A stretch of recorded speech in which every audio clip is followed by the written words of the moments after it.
The pick is in.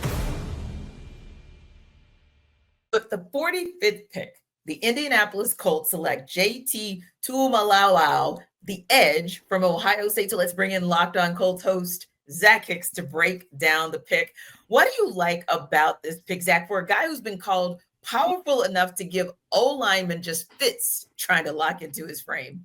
Yeah, I think this is exactly what the Colts were looking for on their defensive front. They have Laiatu Latu on one side, who they just made the 15th overall selection last year. And Latu is more of a finesse rusher. He's a guy who's going to win with his hands, get to the outside, turn the corner. They needed somebody to crash the pocket from the other side and clean up those sacks that are being created by Latu's pressure on the other way. You look at what JT can do. He can drive those guys back into the pocket. Very good finisher, productive pass rusher in college, and also a very, very good run defender as well. So I think this is a ready-made NFL player from day one. He gets out there. He's going to give you 5, 6, 7 sacks in year one. That might be all he is in the NFL for the rest of his career, but you're getting a rock-solid player that is just going to be productive the second he steps on the football field. So it might not be a swing for the fences here at round 2, but it's a swing for a double, and you're probably going to hit that double. Yeah, and it doesn't hurt you that you have Latu there to complement as well. And so for him, it sounds like, Zach, he's more of a guy that might have maybe the high floor versus the high ceiling.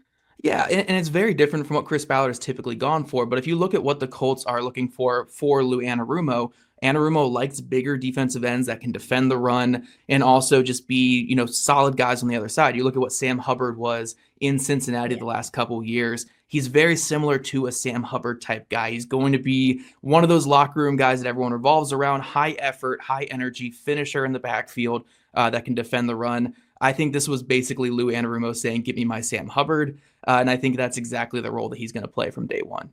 Yeah, and indeed getting a guy that potentially will give him 3 downs. I think certainly that guy. And like you mentioned, that's someone whom the Colts would prefer that, hey, you can hit the ground running and be that guy who's ready for day one. Zach, what do you see? Obviously, we talked about some of the good that you see in his game, but for you, when you look at JT's game and you think about needing him to be ready week one, day one, what are some of the developmental needs there that you're hoping that the Colts are able to address this offseason and into training camp?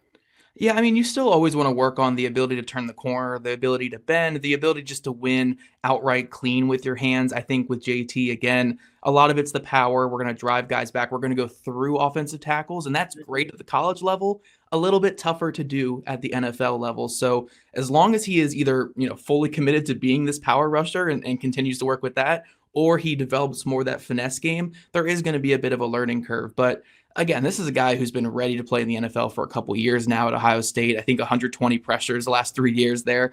Coming off a national championship win this past season, this is a guy who's ready to go. So I don't think there's a big developmental curve for him. I think he's going to step in and just be a very productive, solid player for this Colts team. Yeah, the pedigree speaks for itself. Appreciate the time, Zach, and for continuing coverage of the Colts. Subscribe to Locked On Colts wherever you get your podcast. For more on JT Tuimoloau, let's hear from Locked On Buckeyes host Jay Stevens, who spent a lot of time covering JT up close. JT Tuimoloau has the size, the length, and the toughness to play up or down in a hybrid system in the NFL. What is up, guys? My name is Jay Stevens, the host of Locked On Buckeyes. Standing at 6'4", 265 pounds. Tuimoloau's toughness shows up on the field in power and force. It is definitely a force in defending the run, which is where he's primarily going to excel at the next level. He is a pass rusher that can make some noise in the Buckeyes playoff push where they won the national championship. He had 6.5 sacks in those 4 games where he's primarily a power rusher. He does have a spin move and some other tricks in his bag, but his power rush moves, that works very well for him, but also translates and helps him in stuffing the run as well. JT Tuimoloau was a phenomenal Buckeye, and I have no doubt he'll be a great day one impact player in the NFL.